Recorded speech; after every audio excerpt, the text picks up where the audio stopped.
Students, now we are going to study about bleaching powder.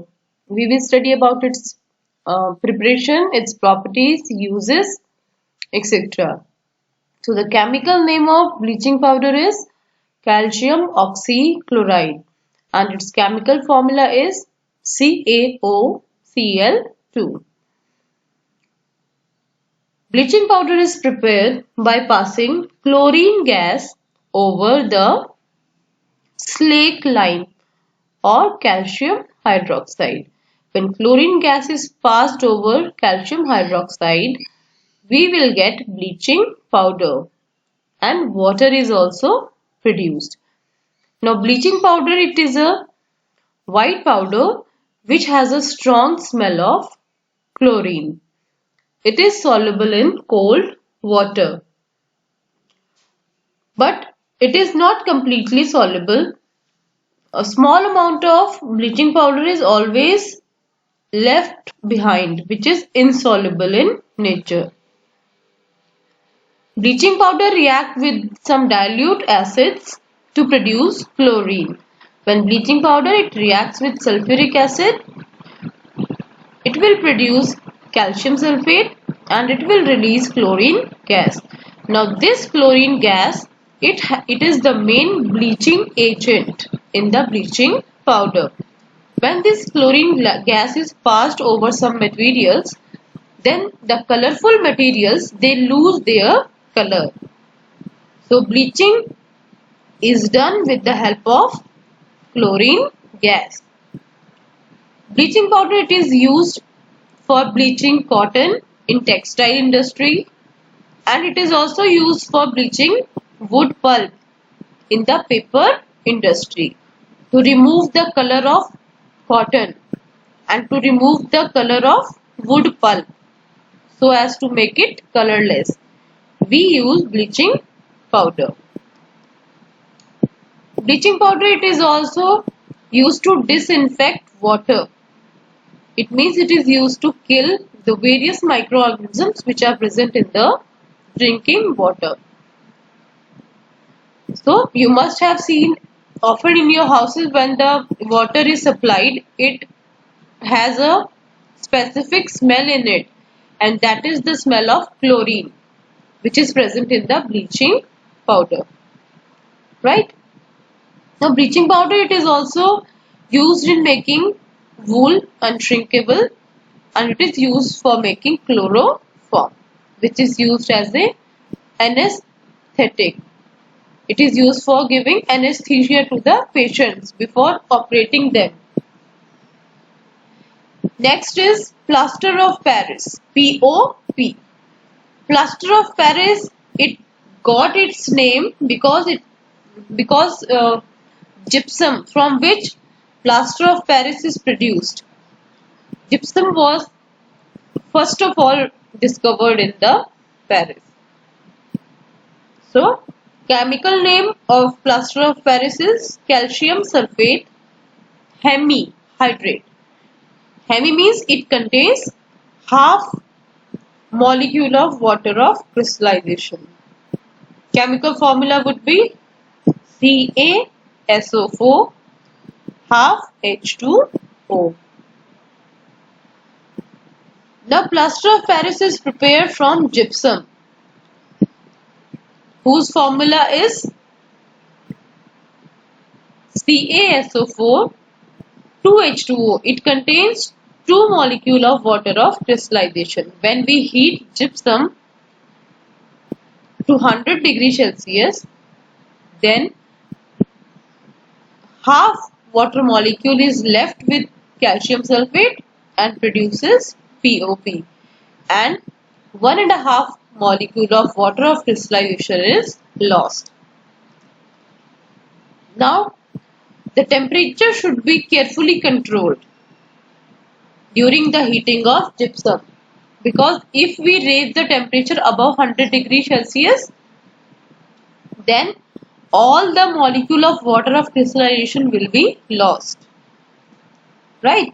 And no water molecule of crystallization will be left with calcium sulfate and it will form dead burnt plaster, because this calcium sulfate is anhydrous.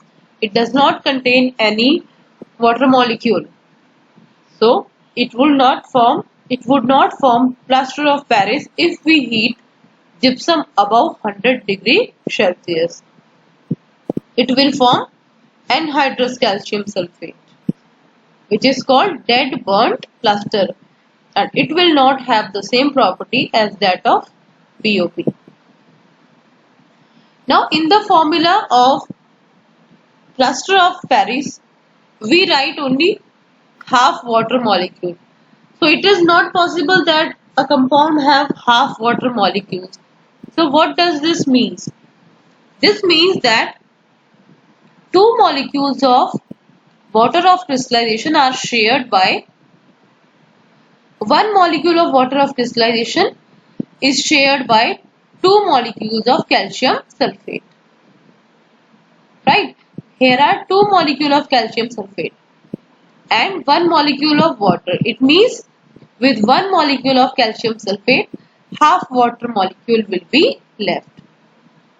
Calcium sulphate के दो molecules हैं और water molecule कितना है 1.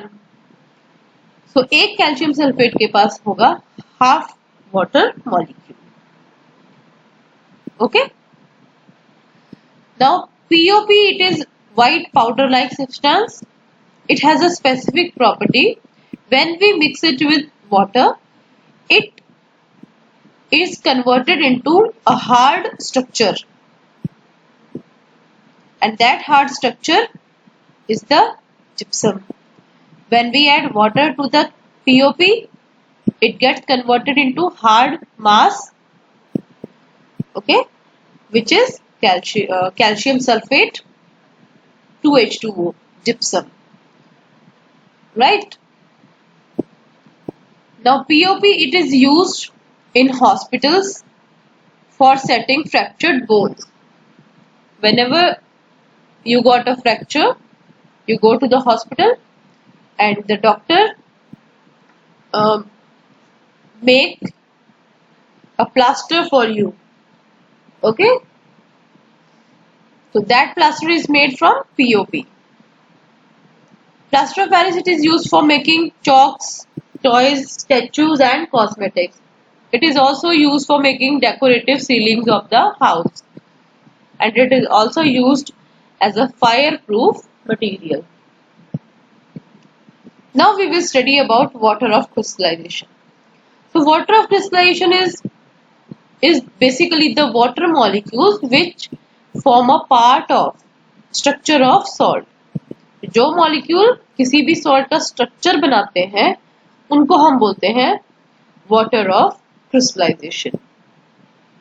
सो जिन salts में water of crystallisation present होता है, that salts are called hydrated salts, and जिनमें water of crystallization नहीं होता, those salts are known as anhydrous salts. For example, copper sulfate 5H2O, CuSO4 5H2O. It contains 5 molecules of water of crystallization. CuSO4, it is also known as blue vitriol. Then green vitriol, ferrous sulfate 7H2O. It contains 7 molecule of water of crystallization. Then this is washing soda, which we have already studied. It contains 10 molecule of water of crystallization. Epsom salt, magnesium sulfate 7H2O. So it has 7 molecule of water of crystallization. This is POP, which contains half molecule of water, and this is gypsum, which contains 2 molecule of water of crystallization. So all these salts which have water of crystallization, they are known as hydrated salts. Okay, students?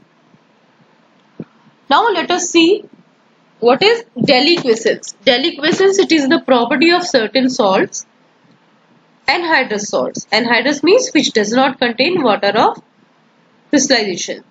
So some anhydrous salts, they absorb moisture from the air and they become moist.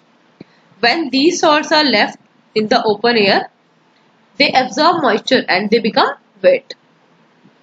So deliquescence is shown by some salts like sodium chloride, magnesium chloride, calcium chloride and various other salts. When you take some common salt in a dish, or we can say on a paper, and just keep it open for some days, you will see that this common salt has become wet because it has absorbed moisture. So this property of salts is known as deliquescence. Now water of crystallization provide color to the salt and it provides shape to the crystals of salt. Now what happens when we heat these hydrated salts which contain water of crystallization? When we strongly heat these salts, all the water of crystallization will be lost and they will be converted into anhydrous salt. So here you can see in this example, a copper sulfate, it contains 5 molecules of water of crystallization and it is blue in color. Okay, and when we heat it, it gets converted into white color and forms anhydrous copper sulfate because it has lost all the molecule of water of crystallization. Now when we add water again to this salt, it again gets converted into blue color. Fine. So here you can see CuSO4 plus 5H2O. It will form blue vitriol. CuSO4 5H2O. So it is a reversible process. The dehydration of copper sulfate crystals is a reversible process. So student, this was all about this chapter. I hope you all have understood the contents very well. Thank you for watching. See you in the next video with the new chapter.